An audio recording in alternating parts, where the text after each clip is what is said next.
हे बघा, ही सोसायटी आहे. सोसायटीचे काही नियम असतात. इथे कोणी येतं जातं त्याची नोंद ठेवावी लागते. ही ना तुमची कोणी नातेवाईक आहे ना पेइंग गेस्ट. मग ही तुमच्या घरात काय करते? एक मिनिट मिस्टर गुप्ते,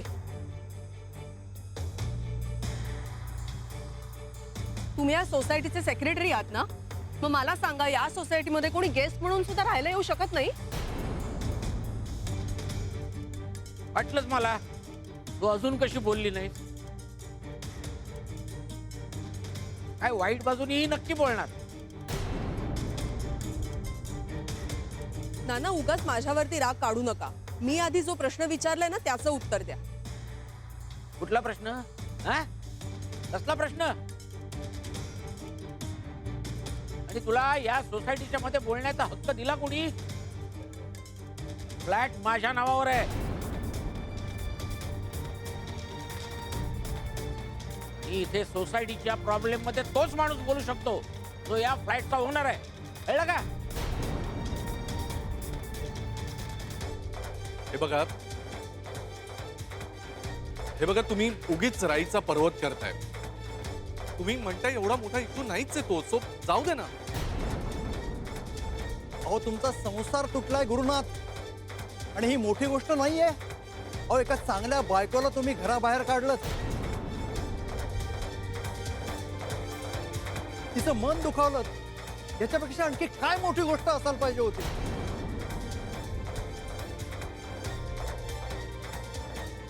आणि उघडपणे या मुलीला तुम्ही घरात आणताय. हे बघा, आम्ही कोणीही याला परवानगी देणार नाही.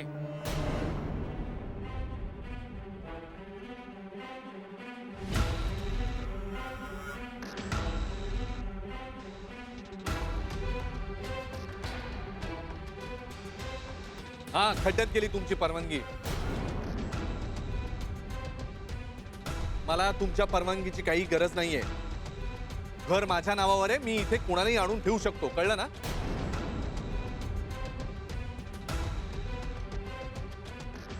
ही अशी अरेरावी सोसायटीमध्ये चालणार नाही. सेक्रेटरी या नात्याने मी बोलतो. ए गुप्ते, तू काय नात्याने सांगतो ना मला चांगलं माहितीये. आणि हे सगळे तुम्ही पण ना त्या राधिकाचा पुळका आहे म्हणून मला बोलताय.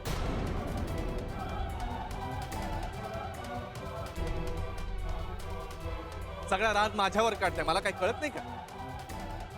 पण हे बरोबर नाहीये. अरे चूक काय आणि बरोबर काय हे आता सोसायटीच्या मीटिंग मध्ये ठरेलच. Oh God, what is this Gary? हे लोक काय बडबडतायत? नुसती सोसायटीच बरी दिसते. हे लोक कसले ऑर्थोडॉक्स आणि फालतू विचारांचे आहेत रे.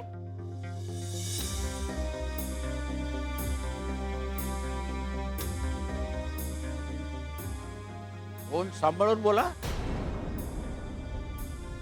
आता आमच्या सोसायटीमध्ये अशी आगंतुक सारखी घुसलीस ना म्हणून पोलीस कंप्लेंट करीन. ओ, पोलिसांची धमकी देऊ नका मला.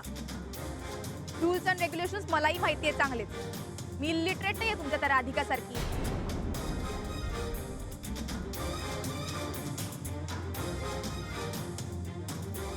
हे राधिका अशिक्षित वगैरे नाहीये बरं का. चांगली शिकलेली आहे ती. BA पास आहे, BA. काय तीर मारलं मग? BA पास केलंय ना. आणि आपण काय दिवे लावले तो? शिकली सवरलेली असून सुद्धा एका चांगल्या घरात घुसलीस तू.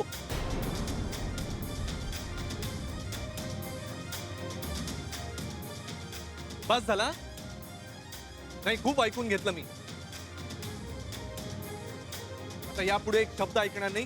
हे बघा, तुमच्या वयाचा मान राखून आणि सोसायटीची आब राखून आतापर्यंत बोलत होतो मी. पण यापुढे मी लक्षात नाही ठेवणार, ते सांगून ठेवतोय. मग काय करणार? कोणती लिगल ऍक्शन घेणार आहात? कुठल्याही लिगल ऍक्शनला मी तोंड द्यायला तयार आहे गुरुनाथ. ए गुप्ते, तुझ्या तर ना. हे बघा मिस्टर गुरुनाथ, आम्ही सगळ्यांनी एक मताने ठरवलंय की ही मुलगी या सोसायटीत राहणार नाही.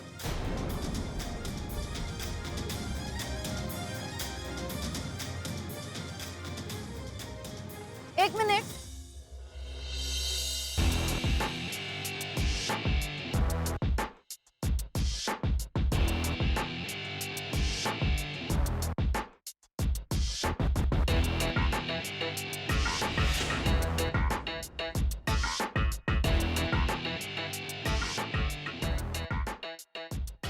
I want to say something.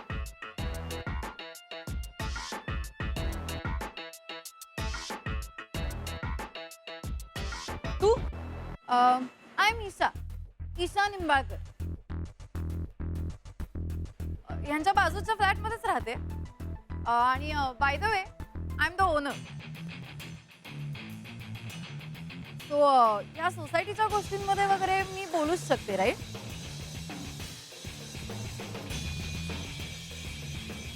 तुम्ही का वागताय असे यांच्याशी?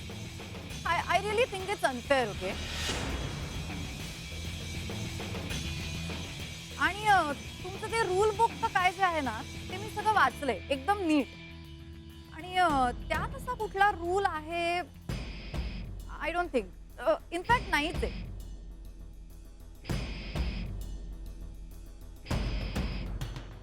In fact if you have any guest at your place they can stay with you असा रूल आहे त्याच्यात.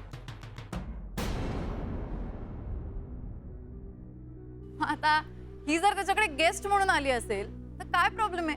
राहू शकते ना ती. मला कळत नाहीये तुम्ही ऑब्जेक्शन का घेताय त्यांच्यावर.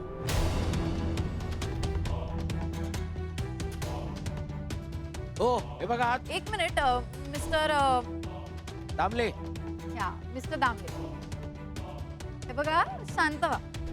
माझं नाही इथे कोणाशी वैर नाहीये आणि कोणाशी मैत्री पण नाही. मला जे पटतंय जे प्रॅक्टिकली करेक्ट आहे ते सांगते. हा आणि तुम्ही मिस्टर गुप्ते सेक्रेटरी, राईट? हो. आपण भेटलोय ह्या आधी. आणि तुम्ही मला जे बुकलेट दिलं होतं ना त्यात मी असा रूल नाही वाचलेला. मला एक कळत नाही तुम्ही सगळे का त्रास देता एवढा त्यांना.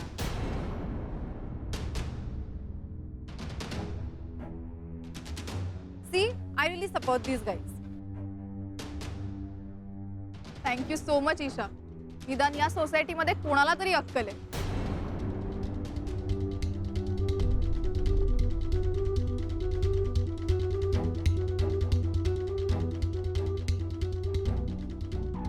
काय आता बोलायचंय कोणाला? नाही बोलायचंय का काय नानाजी? अरे गुप्ते नाही बोलायचंय का अजून कोणाला की बोलवू वकिलाला? हा?